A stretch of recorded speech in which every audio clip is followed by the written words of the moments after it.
using object suffixes in Kurdish. Object suffixes are about transitive verbs. When we have transitive verbs, we have an object.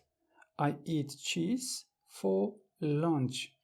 Ez jibo peynir dikhom. So here we said jibo fravini, because here we have an object and we have its subject, its suffix e. Apples. The boy is picking apples. Zarok kom dike. Zarok sevan kom dike, because here the object is plural. That's why we use the plurality. Sevan.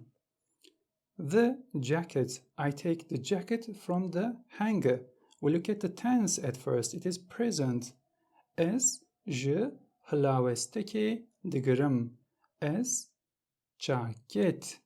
Because on the masculine words, we don't use object suffixes.